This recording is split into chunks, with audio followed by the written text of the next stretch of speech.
Boa tarde, boa noite, bem-vindas, bem-vindos. Para nós é um motivo de muita alegria estarmos hoje reunidos aqui. Apesar das dificuldades, a gente, enquanto seres humanos, gostamos de estar juntos, então é muito bom ter a oportunidade de estarmos mais uma vez, apesar de tudo. É uma noite especial porque a gente apresenta dois livros que eu acho que todo leitor que gosta de aventura, que gosta de uma boa literatura, que gosta de um bom romance vai gostar. Peregrinação Crioula e Origem e Ruína, de autoria do Paulo Branco Lima, que é um autor de Coimbra, jornalista, mestre, produtor cultural, membro do Centro de Literatura Portuguesa como colaborador, que já tem aí uma produção interessante na arte como um todo, na música, no teatro, na literatura. E ao nosso lado aqui temos o Antônio Ferreira, um cineasta dos bons, nascido em Coimbra, mas um coração um pouco brasileiro, né? E você, esqueci de dizer, um coração um pouco africano, né? E ali o Antônio, um coração um pouco brasileiro, com uma obra também muitíssimo interessante, que vale a pena conhecer, de filmes diferentes, mas muito ricos, com uma obra hoje que eu diria à altura dos grandes cineastas do mundo, e que hoje vai estar conosco aqui, dividindo um pouco a sua leitura de mundo, mas também a sua relação cinema e literatura. Em relação a este evento, o que está aqui em causa são os meus dois romances, e o primeiro romance é o Origem e Ruína, foi um romance que foi publicado em 2013. Esse romance, estamos neste momento que neste agora evento, ganha uma nova edição, que é neste momento, e é realmente graças a essa existência que estamos aqui, que é: o livro ganhou desde 2013, desde a sua primeira edição, ganhou uma grande maturidade. E essa maturidade a mim dá-me um prazer imenso, e é uma maturidade que se concretiza numa segunda edição. Uma segunda edição que na altura eu nunca sonhei, nunca pensei que um primeiro livro que fosse reeditado uma segunda vez, mas aconteceu. E essa segunda reedição deveu-se realmente à colaboração com a editora Aquarela Brasileira, cujo representante é o Wagner Meriz, que está aqui connosco, e o livro, eu sempre tive a noção que o livro seria um livro que seria compreendido muito mais tarde do tempo em que fosse editado e que fosse partilhado com o público, porque o livro tem características características, eu não digo não comerciais, mas características que lhe dão uma posteridade, que terão que ser eventualmente analisadas conforme o livro, o tempo para o livro ser descoberto. E esse tempo não é um tempo imediato. E que conta a história de... Conta a história de um aventureiro angolano que passa por Portugal e que vai ter a América do Sul, designadamente na Venezuela. Vamos ouvir então o Antônio agora. Ok, boa noite, obrigado pelo convite. Eu voltava um pouquinho atrás, que nós conhecemos já há bastante tempo. Enfim, com percursos apesar de tudo separados, mas alguns talvez que há uns 20 anos atrás andávamos a ver copos no SMU. Eu lembro-me do Lima, a tocar nas bandas punks de Coimbra, de Mestres Nojo, né? E mais ou menos essa era a imagem que eu tinha do Lima, do punk de cabelo em pé, a tocar na Cave das Químicas, e que a gente encontrava-se no SMU e tomava copos, e era um bocadinho foda-se o mundo, e um certo anarquismo. E eu também, entretanto, depois andei bastantes anos fora e reencontramos recentemente e eu descobri que o Lima era escritor. E não só era escritor porque publicou um livro, mas sobretudo depois de ler o livro, de repente descubro um Lima com uma profundidade que eu não fazia sequer ideia que existia, que não cola nada com a imagem que eu tinha dele. E obviamente com grande surpresa, penso que isso é o que é o mais importante em qualquer obra. Publicar obviamente é importante, mas depois quando se lê a qualidade da escrita, a maneira como emociona, as imagens que me provocou enquanto leitor, enfim, deixou-me banzado, surpreso. Não porque eu não achasse que o Lima punk rocker pudesse escrever bem, mas porque a qualidade da escrita sugere-me alguém mais velho, mais vivido, mais sofrido, e se calhar o Lima tem isso tudo. O Lima escritor, aquele Lima que não é o punk rocker da Cave das Químicas, tem essa profundidade, esse sofrimento que vemos agora aqui na Origem e Ruína, que sabemos que é uma obra com um forte cunho autobiográfico. A espetacularidade da história depois faz-nos pensar, mas espera aí, será que isto é tudo autobiográfico? Até que ponto é que ele inventou aqui um bocado, dada, enfim, a espetacularidade de alguns acontecimentos da história, o lado quase de epopeia deste personagem que nasce em Angola, vem para Portugal, constitui família, parte para a Venezuela, não quero aqui dar spoiler, mas a família depois vai atrás desse homem que escreve cartas maravilhosas com a promessa de voltar, mas que depois nunca volta. Uma mãe que faz parte da primeira Academia de Mulheres Polícias portuguesa. Enfim, é uma história super emocionante. Surpreendeu-me.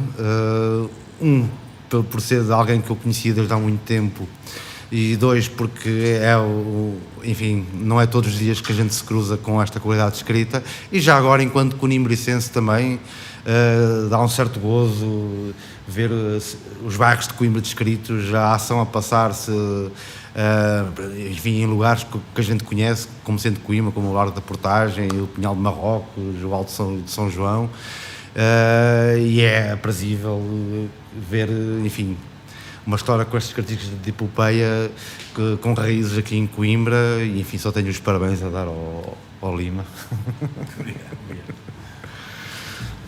Passava a palavra, depois continuo, não sei. Bastante. É interessante porque quem tiver a oportunidade de ler os livros perceberá neles um grande apelo visual, né? Uma narrativa que já dialoga com o cinema. Há muitas cenas muito claras ali para um realizador, penso eu, né? Deixa então só dizer uma coisa sobre o caráter fragmentado do livro, do Origem e Ruína, que no início é um bocado difícil a gente entrar, porque estamos sempre a saltar para a frente e para trás, e até memorizarmos os primeiros nomes e conseguir identificar, este é aquele personagem, este é aquele personagem, e essa dificuldade inicial acaba-se por tornar num fator que nos cativa, porque se naquelas primeiras, sei lá, naquele primeiro quarto ou quinto do livro a gente está ali um bocadinho a nadar, então espera aí, mas onde é que isto está a acontecer? Isto foi antes ou foi depois? Isto é aquele gajo. Mas isso depois, esse puzzle que se vai montando na nossa cabeça ao longo do livro, que a partir de relativamente cedo depois, ok, fica claro onde é que estamos, quem é quem, se é antes, se é depois, é uma coisa empolgante que nos prende à narrativa e que nos faz, enfim, eu até poderia considerar isto de alguma forma um thriller, no sentido que irá esta mulher conseguir recuperar o marido, irá ele cumprir a promessa de regresso a Portugal, irá ele cumprir a promessa que fez ao filho quando lhe oferece o Lego e que vai voltar para casa e ser o pai, enfim. É uma história super comovente, acho que nesse aspecto é uma história simples, de familiar, de pai, mãe e filho, mas com estes ingredientes talvez estéticos, narrativos, que o tornam mais não diria refinado, mas mais erudito, de alguma forma, não sei. É interessante porque, ao mesmo tempo, eu também tive muitas reações de elementos do mundo erudito que realmente me disseram que a estrutura está muito bem imaginada a esse nível, não, que foi uma coisa a nível da criação, e digo já que foi uma coisa completamente instintiva, muito instintiva, foi saindo conforme a coisa foi saindo, é mesmo assim, mas uma coisa que me deu imenso gozo de toda esta evolução do Origem e Ruína ao longo destes 7 anos, muita gente que não está habituada a ler, e era aqui que eu queria chegar, e pessoas a quem o livro chegou devido à publicidade que é inerente a qualquer processo de divulgação literária, por mínimo que seja, pessoas que não estão habituadas a ler e que inclusivamente nunca tinham lido um livro na vida e começaram a ler o livro, ficaram baralhadas no início, mas esse baralhamento da própria narrativa ser feita aos segmentos, que é uma característica que cada vez começa a ser mais comum, e eu acho que é um espelho da pós-modernidade que neste momento nos liga a todos, que ficaram não só empolgadas, mas como é que eu ia dizer, cativadas por não perceber nada no início e começar a perceber qualquer coisa logo ali a partir da 10ª página, da 15ª página. Eu acho que isso tem a ver também com o fato de ser uma história, né? Eu acho que familiar, ou que agrega portugueses, africanos e estrangeiros em volta dela. E isso é muito interessante porque a partir do momento que todo mundo tem uma história para contar, é importante que essas histórias venham né, sejam publicadas, que venham à luz do dia, e interessante também é o casamento delas com o cinema, porque aí você vai trazendo a população, você vai trazendo o público para dentro das narrativas, para dentro da arte, das linguagens artísticas. Isso provoca identificação, isso fortalece a indústria cultural em todas as suas áreas e ajuda a projetar um país. E a história dos Estados Unidos com o cinema não é nada além disso, né? É um investimento para se contar a história daquele lugar, mas projetar os valores daquele lugar para o mundo. E deu muito certo, né? Pegando nesse gancho, eu vou perguntar para você o seguinte: e qual a importância da literatura no seu cinema? Enfim, alguma, na medida em que de 3 longas-metragens, 2 são adaptações de obras pré-existentes, como é o caso do Embargo, de uma obra do Saramago e do Pedro Inês, que é um mito baseado na realidade, mas que, no caso do filme em particular, é uma adaptação da abordagem do mito da Rosa Lobato de Faria, a Trança de Inês, que, enfim, no caso particular do Pedro Inês, o que me atraiu, e do livro A Trança de Inês, o que me atraiu foi exatamente, sendo eu de Coimbra, ainda mais sendo vizinho da Quinta das Lágrimas, que cresci ali ao lado, e até ia brincar ainda miúdo, ia para o meio da mata lá da Quinta das Lágrimas, partir silvas e subir a árvores e não sei o quê. Portanto, cresci com essa história do Pedro Inês, que até já, entretanto, se tinha tornado relativamente banal para mim, para não dizer quase desinteressante, e de repente no livro da Rosa ela tem uma abordagem completamente diferente, ao recriar a história ao longo de 3 épocas completamente distintas, passado, presente e supostamente um futuro.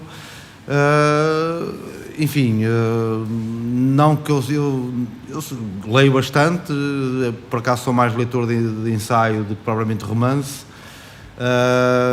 Não faço questão de adaptar obras literárias ao cinema, mas aconteceu-me nestas 2 situações deparar-me com 2 obras, no caso do Embargo, que é a partir de um conto que está num livro que é o Objeto Quase, do José Saramago. É um contozinho de 10 páginas, portanto nós a partir de 10 páginas fazendo uma longa-metragem, como deves imaginar, extrapolámos bastante.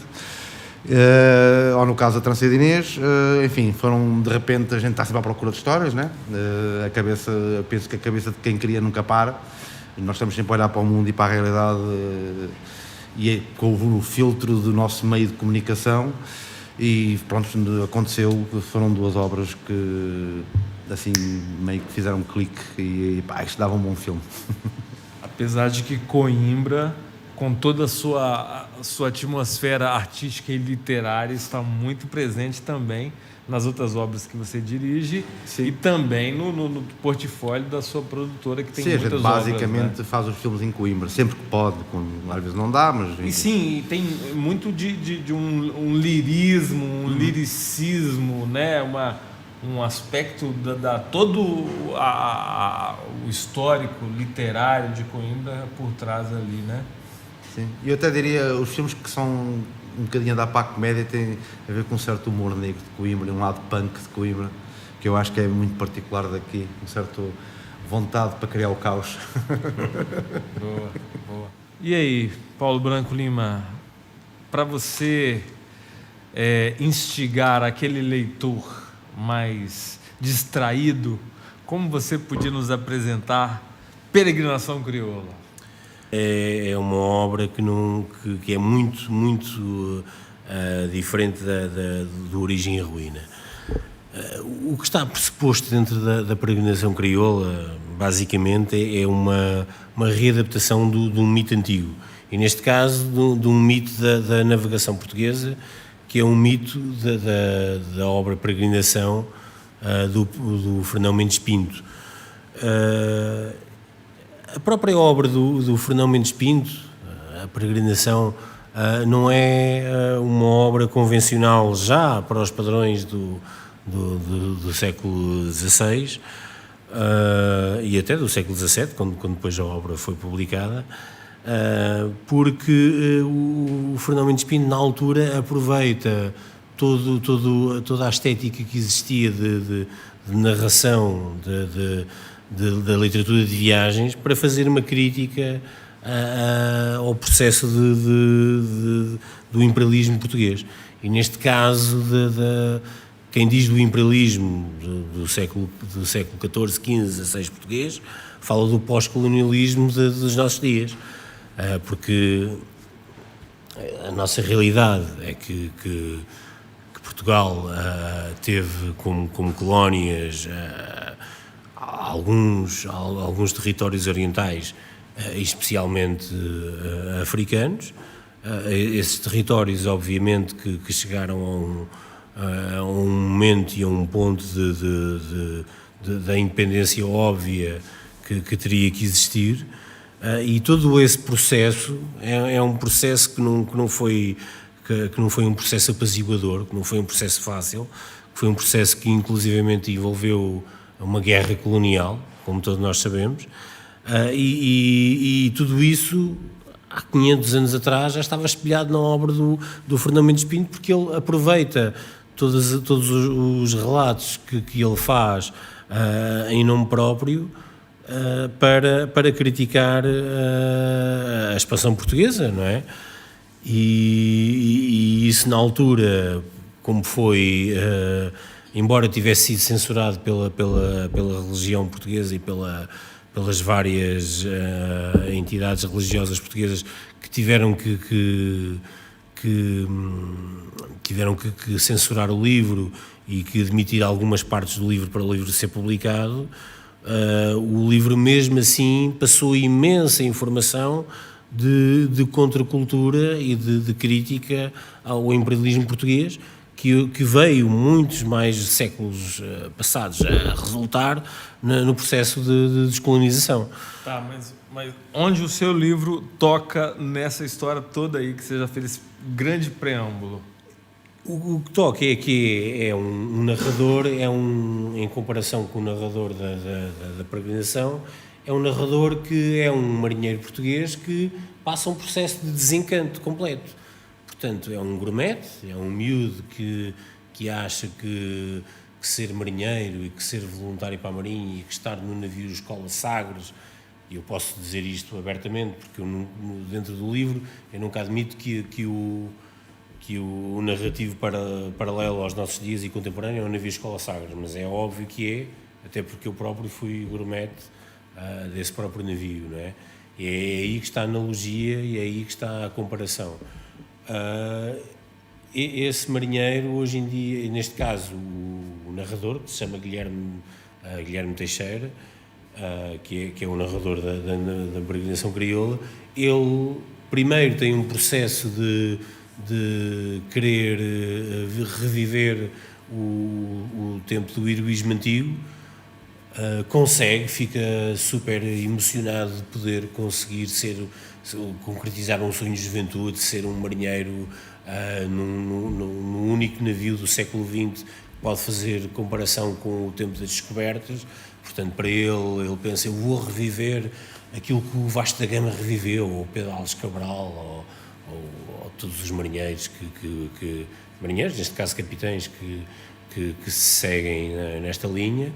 E ele, mal chega ao navio, começa-se a perceber que as coisas não são assim e que, inclusivamente, as coisas, além de não ser assim, é tudo uma falsidade. É tudo ser um marinheiro português num navio que vai à descoberta das Áfricas é uma tanga. É uma mentira. É nada daquele passado do heroísmo que nós identificamos e que nos é inculcado na escola e que nos é ensinado como glorificação do passado português. Nada disso se passa na realidade, porque na realidade o que se passa, mesmo dentro do próprio navio da Marinha Portuguesa, que hoje em dia representa esse passado, é tudo uma questão de negócio e é tudo uma questão de assunção da personalidade mais forte em relação à personalidade mais fraca. É tudo, além de ser uma mentira, a questão como é uma questão mais do que óbvia, hoje em dia isso está mais do que óbvio, dos territórios africanos serem territórios portugueses. Não é só isso, os próprios marinheiros portugueses são uma perpetuação do mais forte em relação ao mais fraco. Sim. E isso tudo se reflete até ao mais pequeno pormenor, e tudo isso é um reflexo do capitalismo que nos rege hoje em dia, que é os mais fortes safam-se e os mais fracos são mortos. Mas por trás disso temos uma história de aventura. Sim. Uma história de aventura em alto mar. Nunca esqueci esse pormenor. E esses grumetes, esses marinheiros se divertem bastante durante a viagem, nas paragens, nos portos. Ou seja, independente da leitura ideológica, independente das críticas que possamos fazer ao que esses marinheiros representam, a história desse marinheiro é super divertida, é aventuresca. Ele enfrenta monstros, ele enfrenta desafios, ele encontra tesouros, não é mesmo? Sim, há também a própria questão da miscigenação. Sim, ele encontra africanos, pessoas incríveis, maravilhosas, desfruta de bons momentos na companhia desses africanos. E é por causa disso que o leitor, apesar de começar a perceber que afinal o mundo português de dominação, neste caso dominação africana, é um mundo falso, é um mundo que não tem sentido, apesar disso há sempre a componente de aventura e que o liga sempre a um mundo eu estou-me a desiludir com isto, mas ao mesmo tempo eu estou num universo que é igual ao universo de um Robinson Crusoe. Sim. É igual ao universo. Vale a viagem. Sim, né? vale a viagem vale a descoberta. É uma grande, né? Para todos, muitos ao longo dos anos, a viagem é um momento que muitos almejam, né? Para suas vidas, porque é sempre transformador, há muitas descobertas, né? É sempre um mundo do William Dafoe, é um mundo da Ilha do Tesouro, do Stevenson. Exato. E a narrativa segue todos esses parâmetros e é aí que eu quero chegar, e é aí que depois, porque dentro do livro há uma questão de metalinguagem. Porquê? Porque o narrador está sempre a ler a peregrinação do Fernão Mendes Pinto. Ele, ao mesmo tempo que está a viver tudo o que está a viver, ele está a ler o livro do Fernão Mendes Pinto e diz: eu agora estou a ler estas páginas. do Fernão Mendes Pinto que aconteceram há 500 anos. Mas estava a acontecer isto. E será que isto é muito parecido com... Será que isto é parecido com o que aconteceu há 500 anos? Porque ele vai sempre lendo o livro de há 500 anos atrás e começa a comparar as personagens de antigamente aos colegas dele de navio. Sim. E começa a perguntar... Ele começa a perguntar não só se aquilo que aconteceu há 500 anos atrás está a acontecer agora outra vez, mas ele está a perguntar o que ele pergunta mesmo, que é um processo de metaficção, porque o próprio narrador está sempre a mostrar como é que o livro, aquilo é um diário, e como é que o livro é escrito. Ele pergunta, será, isto é que eu acho que é a questão fundamental, será que há 500 anos atrás o Fernão Mendes Pinto, que é isso que ele é acusado, por isso é que se diz que não era o Fernão Mendes Pinto, mas o Fernão Mendes Minto, porque toda a gente diz que aquele livro não é a realidade, não é? Aquele livro na altura foi um best-seller, começou a mostrar o livro de... É o livro de viagem mais vendido da literatura portuguesa de todos os tempos. De todos os tempos, e na altura é falar do Fernão Mendes Pinto. O seu ainda chega lá. Sim. Sucessor, né? A opinião de editor. Mas falar nos anos 1600 do livro Peregrinação era, e isto eu não estou a exagerar, é a mesma coisa que falar agora do Dan Brown e de toda a questão com a religião e com o Vaticano e do Código da Vinci, era exatamente a mesma coisa. Apesar do Fernão Mendes Pinto já ter morrido há 31 anos, quando o livro foi editado, o livro foi um mega sucesso, porque toda a gente queria saber o que é que era a China, porque na altura as pessoas só conheciam, mesmo os intelectuais e mesmo os cientistas, só conheciam o mundo ocidental. Para eles a China era um outro mundo que até pensavam que era inventado. Que a única referência que havia era de Marco Polo, e inclusive a peregrinação ultrapassou o livro de Marco Polo a nível de vendas e de conhecimento científico. Claro que o livro de Marco Polo também ficou para a história, mas na altura o livro A Peregrinação do Fernão Mendes Pinto foi muito mais consultado do que o livro de Marco Polo. As pessoas dizem Fernão Mendes Minto, porque toda a gente já descobriu, e a nível factual há muitas coisas ali que não são verdade. Por exemplo, dentro da peregrinação, uma das passagens mais famosas é a descrição que ele faz da montagem toda da muralha do início da montagem da muralha da China, que demorou imensos anos, e que já se provou factualmente que o Fernão Mendes Pinto não esteve lá. Ele ouviu falar, enquanto esteve nas suas deambulações pelo Oriente na altura, no século XV e século XVI, tive relatos diretos de pessoas que estiveram lá. Então ele incorporou no livro como se fosse ele próprio. Mas isto é uma atitude super moderna, porque isto é uma projeção narrativa de eu vou adaptar isto como se eu próprio tivesse vivido e vou contar numa obra para que todos possam ler isto de uma forma muito mais... sei lá, que faça lógica narrativamente. Era mais romancista do que cronista. Ele era muito, e é isso que ainda hoje em dia, é exatamente isso, é isso que ainda hoje em dia, isso consiste, ainda existe esse preconceito, ele era um historiador. Não, ele não era um historiador, ele era um romancista. Se o Fernão Mendes Pinto não chegou à China, o grumete Guilherme e o autor chegou a Cabo Verde. Isso é muito interessante. Vou perguntar ao Antônio Ferreira, você, enquanto português, com tanta história de mar por trás, já pensou em fazer um filme passado-se no mar ou com personagens a viver aventuras? É assim, eu enquanto português que cresceu com essa ideia ufanista do Portugal glorioso, dos descobrimentos, da bravura de se fazerem aos mares, dos astrolábios, dos navegadores, etc. Obviamente com a minha experiência de ter morado bastantes anos no Brasil, que obviamente a interpretação do brasileiro não é essa, sobre o processo de colonização, como é de compreender, é um assunto que me interessa imenso, até porque, enfim, sou pai, tenho uma filha de 13 anos que foi para o Brasil mais ou menos com 5 anos, portanto ela teve uma boa dose de escolaridade no Brasil, e eu lembro-me de um dia ela chegar-me a casa, com 7 anos de idade, ela devia estar, sei lá, no 5º ano, uma coisa assim, não, mais, foi mais tarde, ela perguntar-me, é verdade que os portugueses matavam índios? E eu, pronto, claro, tive que dizer que sim, que era verdade. Ela que tem uma identidade, apesar de tudo, portuguesa, diz que nasceu em Coimbra, ainda hoje, mesmo que o seu sotaque brasileiro, continua a dizer que nasceu em Coimbra, que é portuguesa, etc.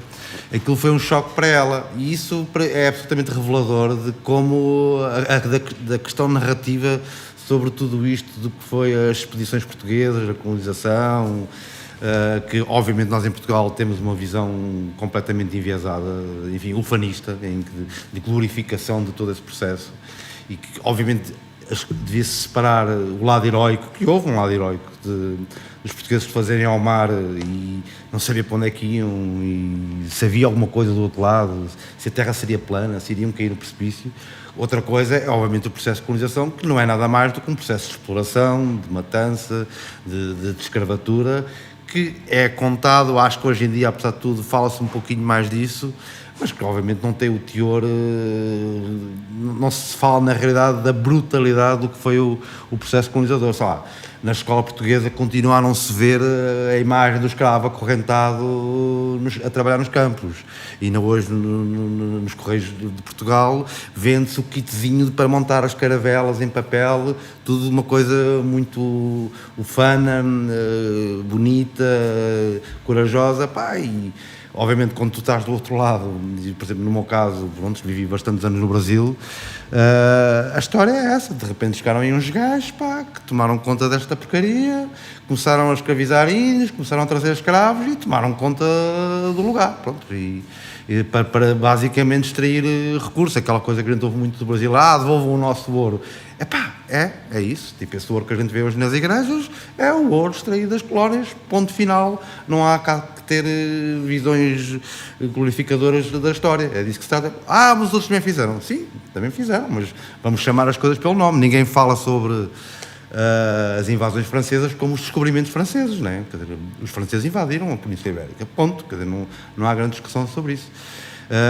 Aliás, eu tenho um projeto que estou a marinar há vários anos, já tenho alguns esboços, que se chama Descoberta da Europa, que é basicamente essa ideia de um dia um grupo de indígenas chegou de barco à Europa e achou que descobriu a Europa. Ou seja, precisamos... E vão tomar conta, obviamente, né? Sim. Está aí mais do que nunca a importância do papel dos escritores, dos cineastas, dos historiadores, para tentar contrapontos para a história, de forma que possamos vê-la com mais riqueza, ou com mais diversidade, ou com respeito ou então aos a sua complexidade, de vista, né? Não, e devo dizer que, sei lá, eu lembro-me uma vez, pá, a minha miúda, ela estava ainda na escola primária, devia ser quarta classe ou assim, e a gente foi lá ver, havia aquelas visitas à escola, os trabalhos dos alunos, não sei o quê, e havia esses trabalhos ilustrados deles lá, os caravelas portuguesas e os portugueses a matarem índios e não sei o quê, tipo com os desenhos de forma absolutamente infantil. E eu fotografei aquilo e coloquei no Facebook. E eu lembro perfeitamente, pá, amigos meus, de esquerda, progressistas, era uma coisa que os chocava, meu. Tipo, isso não é bem assim. Estamos a ver a coisa de uma versão muito simplificada da história. Também se pode achar que é muito simplificado falar sobre o lado glorioso das descobertas, ou das navegações, já nem vamos usar a palavra descobertas. E é um assunto que eu acho que ainda vai demorar umas gerações a sarar. E que só será sarado quando se falar das coisas realmente como elas foram, sem floreado. E falar como elas foram. Pronto. Na altura era assim. As pessoas matavam-se, chegavam a um território, conquistavam. Os reis, sei lá, eu fiz questão, no caso do Pedro Inês, de ser um filme brutal, com sangue, com carne a rasgar, com corações assim do peito, para o pessoal, a história de amor de Pedro Inês. Mas os gajos matavam-se brutalmente, meu. O Dom Pedro matou não sei quantos primos. Vamos falar das coisas como elas eram. A história de amor continua a ser bonita, mas também tinha isto. Que é um dos pontos que eu achei em comum. O livro também tem esse processo de desilusão, exatamente. Ele parte com a visão ufanista e vai descobrindo aos poucos. Exatamente, que a peregrinação é a peregrinação, que é uma história antiga, que é pegar no mito antigo e agora metê-lo em termos contemporâneos e metê-lo dentro da perspectiva que devemos ter, muito mais crítica. E achamos nós mais realística, mas pelo menos penso que já não temos aquela visão romanesca de que somos os heróis e que somos os maiores, não é? Pelo menos isto, mesmo em relação eu acho que em relação ao mito das descobertas, marítimas, até é mais fácil e é mais óbvio fazer esta desconstrução. Mas em relação ao mito de Pedro e Inês, não é tão fácil, porque é um mito que ainda está muito mais enraizado e que não se consegue realmente vislumbrar, não quero dizer o que é que está errado dentro daquilo, mas o que é que pode ser uma interpretação contemporânea desse mito. E nisso realmente tenho que elogiar e tenho que dizer também que dentro da tua carreira cinematográfica foi a tua obra que mais me tocou e que acho que realmente deste um passo além na tua obra. Obrigado. Pá, enquanto a gente tiver um hino que começa com Heróis do Mar, pá, complicado, vai ser complicado mudar mentalidades.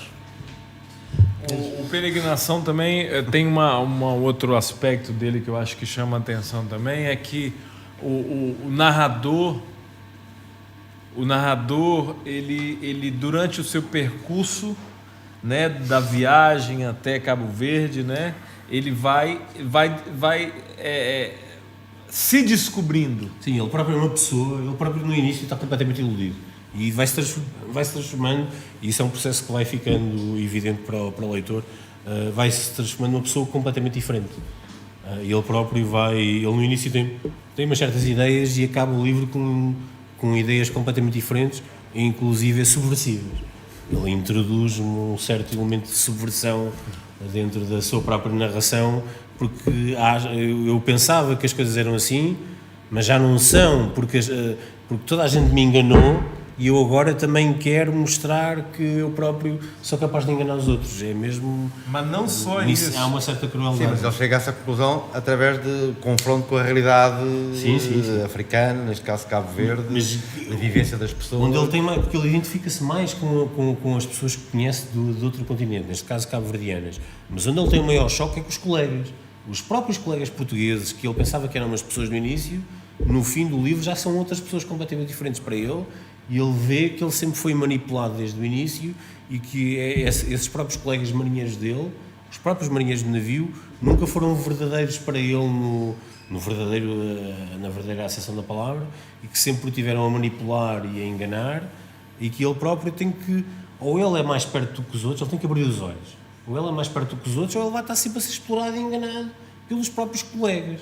A revolta dele é contra os próprios colegas. E na tua opinião, o que é que enfim, que acho que está personificado, está espelhado no personagem do livro, o que é que para ti, enquanto nós portugueses, qual é a mentira que nos é contada, que nos faz ter uma visão distorcida sobre este período da história e sobre a relação de Portugal com as ex-colónias e a relação de esta questão do lusotropicalismo, do tropicalismo suave, que é uma história que ainda nos continua a ser vendida de alguma forma, não é? O português sempre se miscigenou com toda a gente, sempre integrou o negro, não sei o quê, e a gente, quando tem essas vivências de proximidade, depois percebe, não é bem assim. Na tua opinião, qual é o desfazamento narrativo? Mas tem que ser uma resposta breve, porque a gente já tem que ir terminando, né? Acho que seja breve. Acho que, acima de tudo, é uma história de violência.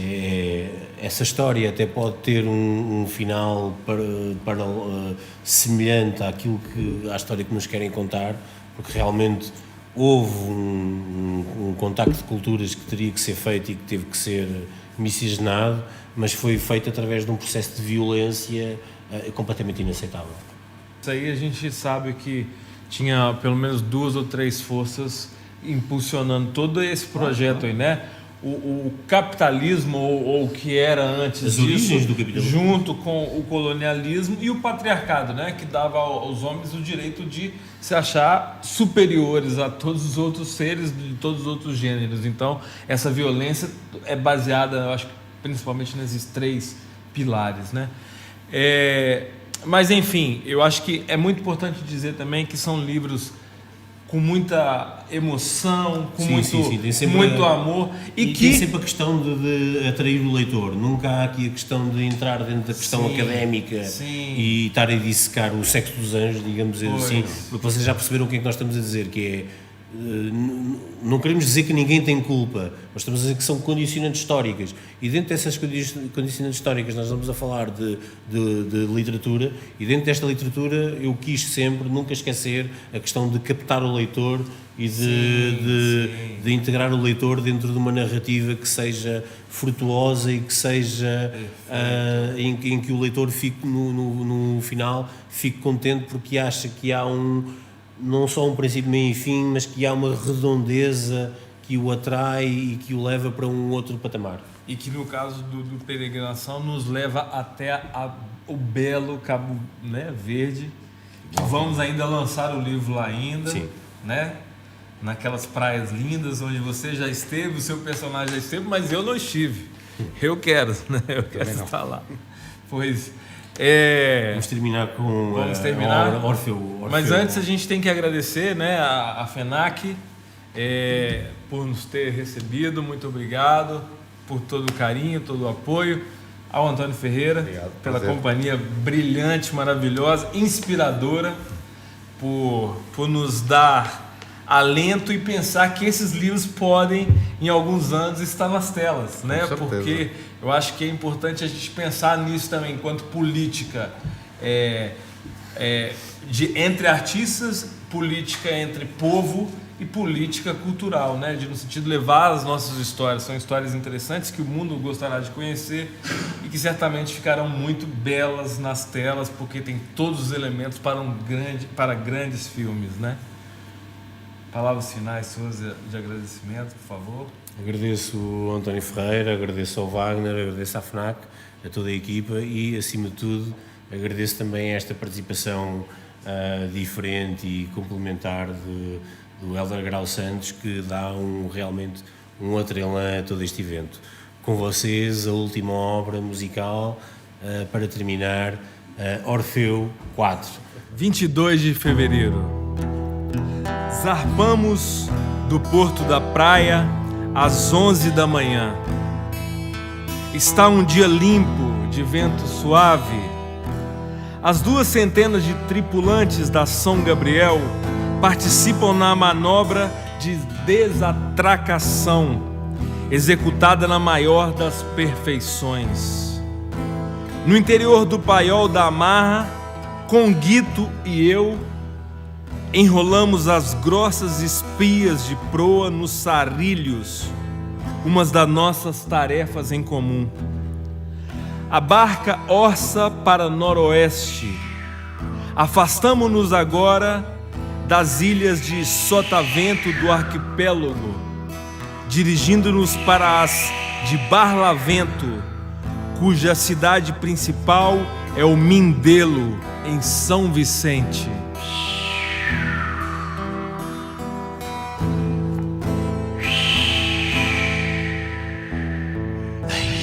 Teu quarto, capital do tempo, pintas Orfeu 4, quadro, momento, e sentes tão perto, valor da tua ânsia, quase encoberto, os quadros por ânsia tão centro, tão certo de ti, a vibrar a dor, quase instrumento do exemplo. Quase um país exterior.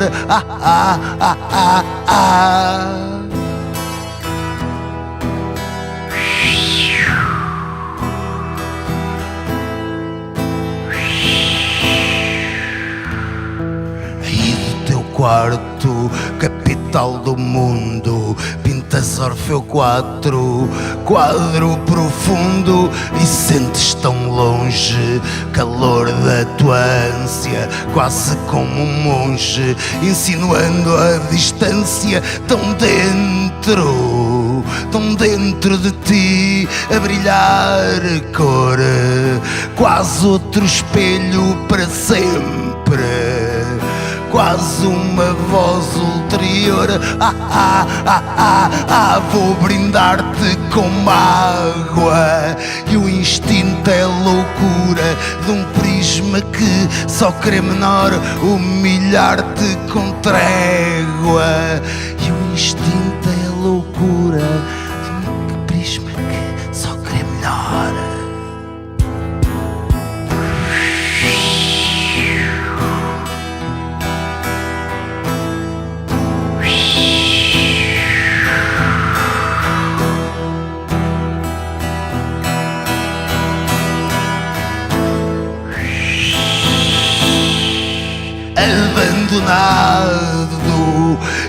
se afastou de ti foi o meu ser apaixonado. E quem fui eu não sou, será meu avatar.